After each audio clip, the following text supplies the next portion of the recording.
Olá, bem-vindos a mais um Deep Dive.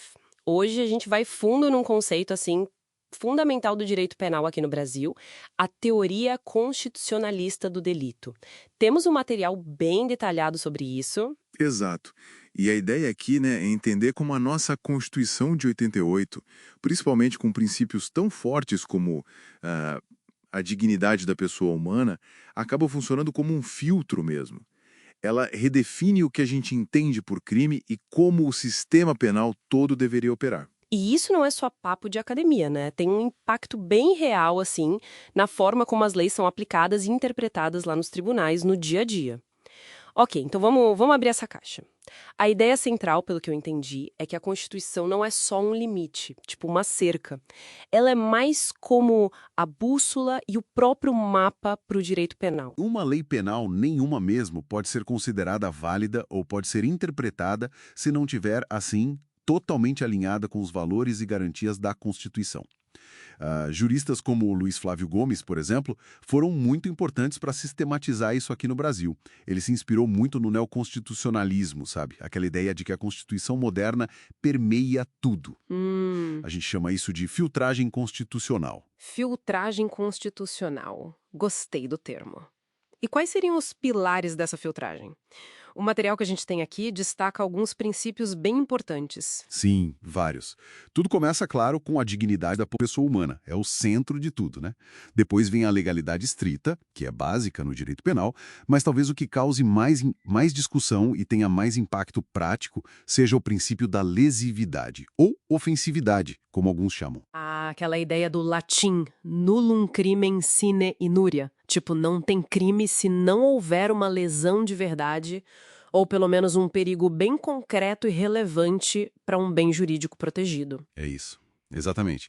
E esse bem jurídico é um valor essencial que a lei protege, né? Vida, patrimônio, saúde, enfim. O princípio da lesividade diz isso.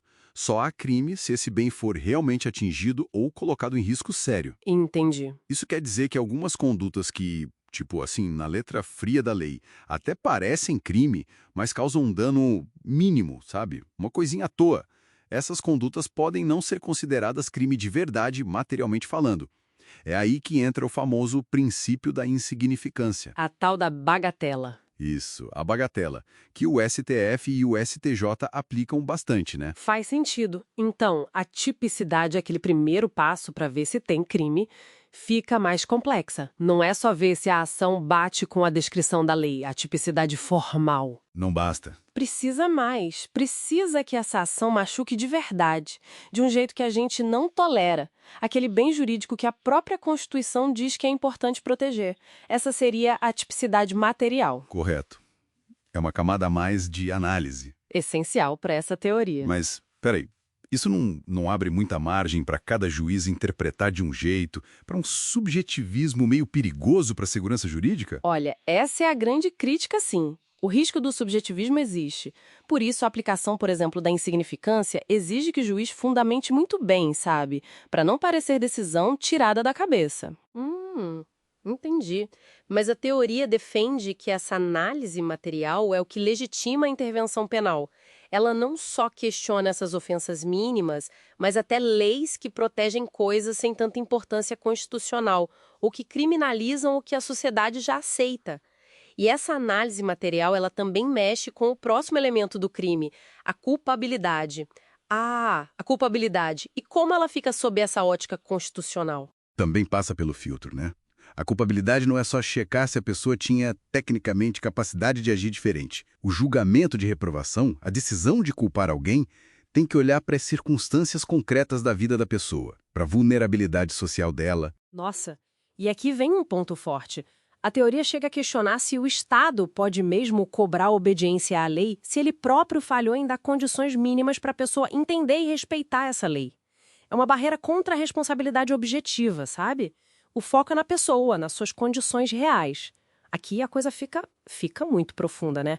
Porque aí a culpa não é só uma questão individual, passa a ser uma questão de legitimidade da própria punição se o Estado não fez a parte dele. Quase uma corresponsabilidade. Que outras implicações práticas tem essa teoria toda? São muitas. Ela ajuda a decidir quais bens realmente merecem a proteção do direito penal. Orienta como interpretar as causas que excluem o crime, tipo legítima defesa. Ajuda a definir a pena de forma mais justa, mais individualizada. E reforça muito as garantias do processo, né? Devido processo legal, presunção de inocência. No fundo, é um freio constante no poder de punir do Estado. Para lembrar que o direito penal é a última ratio, o último recurso mesmo. É uma visão hoje muito forte nos tribunais e na academia. A gente já falou do risco do subjetivismo. O material aponta mais algum desafio, alguma crítica importante? Sim, além desse risco de subjetivismo, ou até de um certo ativismo judicial se não tiver critério, tem a questão da complexidade. Aplicar esses princípios que são mais abertos exige um esforço de argumentação muito grande dos juízes, promotores, advogados, para não cair na arbitrariedade e manter a coerência, né? Entendi. Então, para a gente amarrar aqui, a teoria constitucionalista do delito basicamente busca conectar profundamente o sistema penal com os valores da democracia, com os direitos fundamentais que estão lá na nossa Constituição de 88. É isso. O ponto-chave é que definir um crime e punir alguém não é só um exercício técnico de aplicar a lei. Não pode ser. É uma ação do Estado que precisa ser o tempo todo validada, moldada por esses princípios maiores. Dignidade, lesividade real, uma culpabilidade que olhe para as condições concretas da pessoa. Só assim para ser justo, numa democracia. Institucional leva em conta as condições sociais e até a falha do Estado em dar meios para a pessoa entender e seguir a norma, como é que a nossa brutal desigualdade social aqui no Brasil impacta a legitimidade constitucional de aplicar a lei penal para certas pessoas em certos contextos. Fica aí a reflexão.